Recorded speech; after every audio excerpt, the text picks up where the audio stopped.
नमस्कार, मैं हूं नृपेंद्र कुमार मौर्य और आप देख रहे हैं देसी बोल।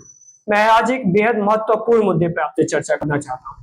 भारत वह देश है जहां पर विचारधारा और संस्कृति के नाम पर शास्त्रार्थ हुआ करते थे। चुनावी मंचों पर विकास के एजेंडे पर पार्टियां चुनाव प्रचार करती थी, लेकिन हाल ही में राहुल गांधी के नेतृत्व में निकाली जा रही वोट अधिकार यात्रा में दरभंगा जिले के एक मंच से प्रधानमंत्री नरेंद्र मोदी की मां को गाली दे दी गई।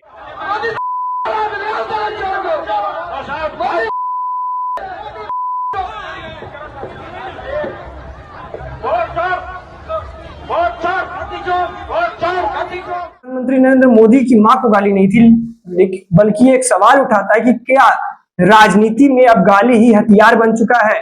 क्या अब चुनावी एजेंडे गाली देने से तय होंगे?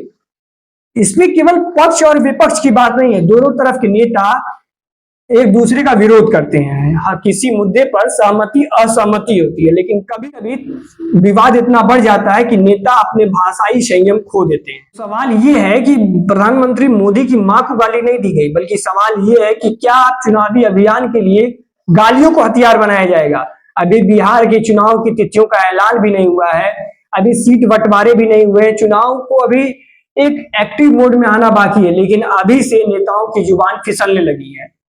लोकतंत्र में पक्ष और विपक्ष के बीच में असहमति होना जरूरी है, आवश्यक है। उस पर विचार भी होना चाहिए, उस पर वाद विवाद भी होना चाहिए, उस पर बहस भी होनी चाहिए। लेकिन कभी कभी नेता इस मुद्दे पर अपनी भाषाई संयम खो देते हैं और ऐसा पहली बार नहीं हो रहा है। राष्ट्रीय जनता दल के नेता तेजस्वी यादव इससे पहले बिहार के मुख्यमंत्री नीतीश कुमार को पलटू राम कह चुके हैं। वो प्रधानमंत्री मोदी को चुनावी मंचों से ठग कहकर संबोधित करते हैं। वहीं कांग्रेस के नेता राहुल गांधी प्रधानमंत्री को चौकीदार चोर है के नारे से बताते हैं। कई बार उनको इस मुद्दे पर माफी भी मांगनी पड़ गई। इसके अलावा भाजपा भी कम नहीं है। भाजपा के सांसद रमेश बिधूड़ी ने संसद, जिसको लोकतंत्र का मंदिर कहा जाता है, वहां पर एक बसपा सांसद को उग्रवादी बोल दिया। भाजपा के कई नेता सोनिया गांधी को बार बाला कहकर पुकारते हैं। वो कहते हैं कि वो विदेशी महिला थी, वो बार में डांस करती थी। इस तरह के अपमानजनक शब्द राजनीति में कितना मायने रखते हैं?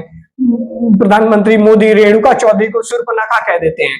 बताइए, अगर नेताओं की भाषा अगर इस तरह से होगी तो राजनीति कैसे होगी? यही नेता हमारे भविष्य का नीति निर्धारण करती है, यही नेता हमारे देश के लिए नीति निर्धारण करते हैं। और इनकी भाषा अगर इस तरह होगी तो देश की नीति किस तरह तय होगी? सवाल ये है।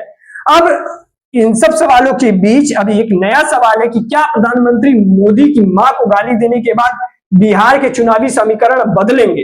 क्योंकि अभी तक वोट अधिकार रैली के माध्यम से इंडिया गठबंधन आगे दिख रहा था, लेकिन भाजपा ने अब नरेंद्र मोदी की मां को दी गई गाली को मुद्दा बना लिया। उन्होंने कहा कि यह नरेंद्र मोदी की मां को गाली नहीं है, बल्कि यह पूरे मां समुदाय को गाली दी गई है। बिहार वह राज्य है जहां पर जाति के नाम पर वोट दिए जाते हैं, जाति के आधार पर कैंडिडेट्स तय होते हैं, जाति के आधार पर ही चुनाव चलता है। लेकिन राहुल गांधी और तेजस्वी, जो खुद को युवाओं का नेता कहते हैं, युवाओं को बताते हैं कि वो बेरोजगारी हटाएंगे, सब कुछ लाएंगे, लेकिन क्या उनके इन मुद्दों पर भाजपा का ये मुद्दा ज्यादा भारी पड़ जाएगा? अब गलती तो किया है तेजस्वी यादव और राहुल गांधी ने, लेकिन अभी माफी भी नहीं मांग रहे हैं। उन दोनों नेताओं की तरफ से इस बयान पर कोई भी आधिकारिक तौर तक कोई बयान नहीं आया है। ना उन्होंने उस नेता को गलत कहा है, ना ही उन्होंने उस नेता के उस बयान को खंडन किया है कि पार्टी और राहुल गांधी या तेजस्वी यादव उसके बयान सामना नहीं करते। उस आरोपी को गिरफ्तार कर लिया गया है, पुलिस ने उसे जेल भेज दिया। लेकिन भाजपा ने अब इस मुद्दे को बड़ा बना लिया है। भाजपा अब इस मुद्दे को जन जन तक पहुंचाने की कोशिश में है। इससे तेजस्वी यादव और राहुल गांधी को नुकसान होगा। कैसे होगा ये समझते हैं, क्योंकि भाजपा अभी भी बिहार में गहरी पैठ बना के रहती है। हाल ही के चुनाव में भाजपा वहां पर एक नंबर की पार्टी है। लोकसभा चुनाव में भी भाजपा ने 40 में से 38 लोकसभा सीटों पर चुनाव जीता था। अब सवाल है कि बिहार की चुनाव की सरगर्मी और तेज होगी। मोदी और भाजपा इस मुद्दे को बना करके तेजस्वी और राहुल की संस्कारहीनता को दिखाएंगे और बताएंगे कि तेजस्वी और राहुल के नेता ही नहीं, तेजस्वी और राहुल भी संस्कारहीन है।